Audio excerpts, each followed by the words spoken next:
You already know what's broken. You've known it for months. You don't need more information. You don't need a better team.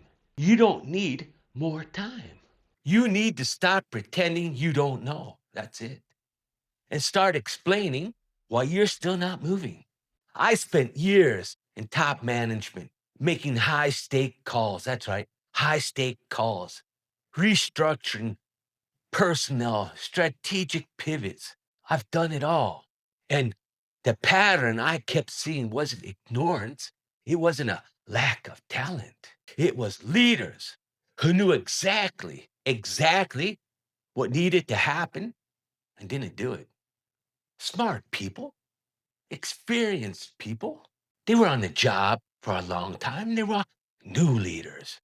They were paralyzed by a gap they couldn't name. You heard me? And I'm going to name, hey, I'm going to name it today. So take a piece of paper and a pen and write it down. It's the uncomfortable truth. And most of the time, when something is broken in your leadership, in your team, in your life, you already know. You felt it before you could articulate it. Come on, let's be true. You've been aware of it longer than you've been willing to admit it. That's right.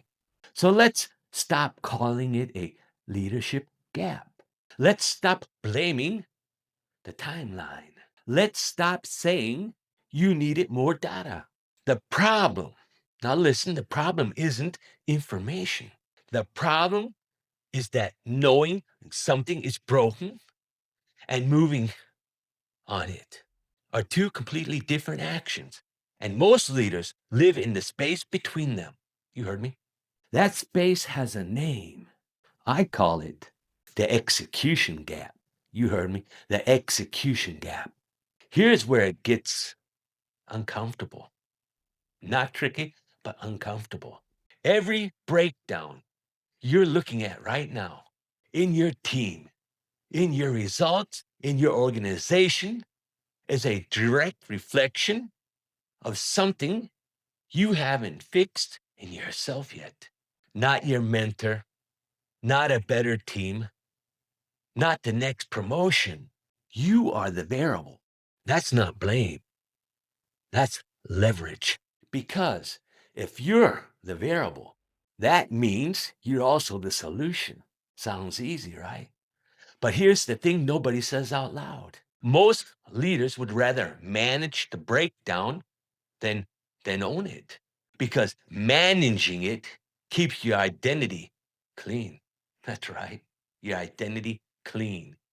You can point to extreme factors, market conditions, team dysfunction, bad timing, whatever. Owning it requires you to look in the mirror and ask the question that actually cost something. What have I been avoiding that made this inevitable? That question changes everything. But it only works if you're willing to answer it honestly. Let me define the execution gap exactly. It's not complicated at all. The execution gap is the distance between what you said you do and what you actually did. That distance is your report card. You heard me. Your report card. Not your intentions, not your plan, not your vision. The distance. And here's why high performers, high performing people who are generally intelligent, generally motivated, still don't close it. 3 reasons. 1, comfort disguised as strategy. You're not overthinking, you're staying in the familiar. The gap says open because the cost of keeping it open is lower than the discomfort of closing it. You've just gotten used. That's right, you've just gotten used to the gap. And number 2, identity protection. Closing the gap means admitting the gap existed. And admitting the gap means admitting you've been performing below your own standards, below average. And that threatens the story you tell about yourself. So the gap stays because closing it cost you an identity, not just an action. And three, no deadline, no consequence. Most people treat self accountability like an open request. Hey, no hard data, no hard consequences, just a vague intention.